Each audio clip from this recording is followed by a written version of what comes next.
اب میں بڑے ہی ادب و احترام کے ساتھ مولانا رفیع الدین صاحب جو حال مقیم امریکہ، ان سے بڑے ہی ادب و احترام کے ساتھ درخواست کرتا ہوں کہ حضرات آئیں اور چند منٹ میں اپنی قیمتی باتیں ہمارے درمیان رکھیں۔ السلام علیکم ورحمۃ اللہ وبرکاتہ۔ الحمد للہ والصلاة والسلام على رسول الله، أما بعد، قال الله تبارك وتعالى: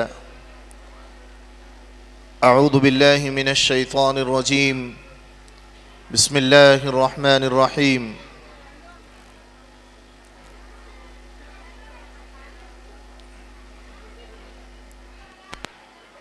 والعصر إن الإنسان لفي خسر إلا الذين آمنوا وعملوا الصالحات وتواصوا بالحق وتواصوا بالصبر، صدق الله العظيم۔ قال النبي صلى الله عليه وسلم: طلب العلم فريضة على كل مسلم، أو كما قال رسول الله صلى الله عليه وسلم۔ قابل قدر معزز علماء کرام، برادران اسلام و معزز خواتین،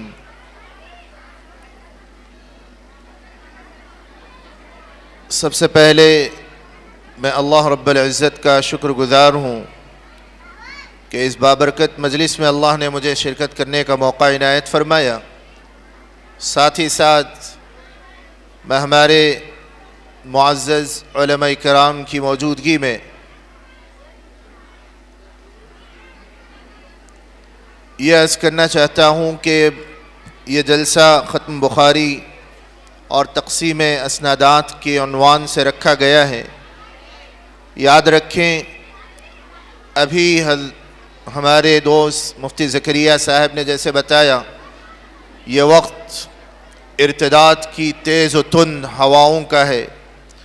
ملک کے گوشے گوشے سے ارتداد کی ہوائیں اور ایسی زہریلی ہوائیں منظم طریقے پر ایک سازش کے تحت چلائی جا رہی ہیں کہ جن سے اہل ایمان کے ایمان کو نوچا جائے اور ان کے ایمان کو چرایا جائے اور ان کے ایمان پر ڈاکہ ڈالا جائے۔ یاد رکھیں کہ آج ایک دور تھا کہ جب مال و دولت کو آسانی سے چرایا جاتا تھا، لیکن آج سب سے زیادہ جس بات کا خطرہ ہے اور سب سے زیادہ جس چیز کی حفاظت کرنی ہے مجھے اور آپ کو، وہ ہمارے اور ہمارے نسلوں کے ایمان کی حفاظت کا مسئلہ ہے۔ یاد رکھیے کہ اعمال سے زیادہ بندہ کچھ بگڑتا ہے تو پھر اگر ماحول ملے تو ایمان کی ہواؤں میں اور جھونکوں میں بیٹھ کر اپنے ایمان کو تازہ کرنے کی فکریں اور کوششیں کرتا ہے۔ لیکن یاد رکھیں کہ اگر ایمان بگڑ گیا اور ارتداد کی زد میں ہماری بچیاں یا ہمارے بچے نسل نو آ گئی تو پھر اس کے بعد ان کے ایمان پر واپس آنے کا مسئلہ یا ان کو واپس لانے کا مسئلہ بڑا سنگین ہوتا ہے۔ تو فکر اس بات کی کریں کہ یہ جو مدارس ہے اور علماء اکرام کے زیر نگرانی چلنے والے جو مکاتب ہیں، ان کو غنیمت جانیں، اور بالخصوص ماشاءاللہ مکاتب کے سلسلے میں پورے ملک میں ہمارے اکابر کے حکم پر علماء اور نوجوان علماء محنت کر رہے ہیں۔ تو آپ سب کا یہ فریضہ بنتا ہے کہ مکاتب کو منظم کرنے کی کوشش اور فکر کریں۔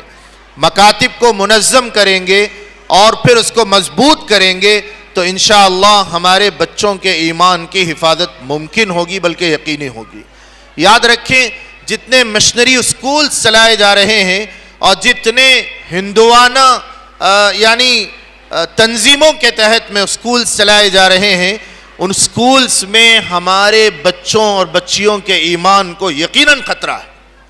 صبح ہمارے معصوم بچے اٹھتے ہیں اور پھر گھروں میں کلمہ پڑھایا جاتا ہے۔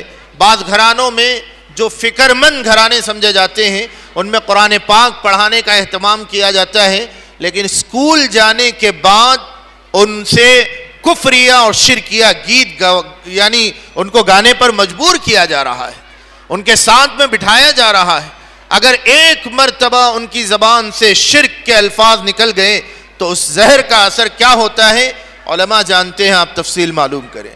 اللہ سے دعا کریں اللہ تعالیٰ مجھے اور آپ کو ہمارے اور ہمارے نسلوں کے ایمان کی حفاظت کے لیے خاص طور پر منظم طریقے پر فکر کرنے اور کوشش کرنے اور عملی طور پر کام کرنے کی توفیق عطا فرمائیں۔ وآخر دعوانا ان الحمد للہ رب العالمین۔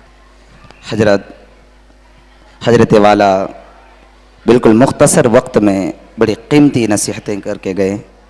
اللہ تبارک و تعالی ہم سب کو ان باتوں پر عمل کی توفیق عطا فرمائے۔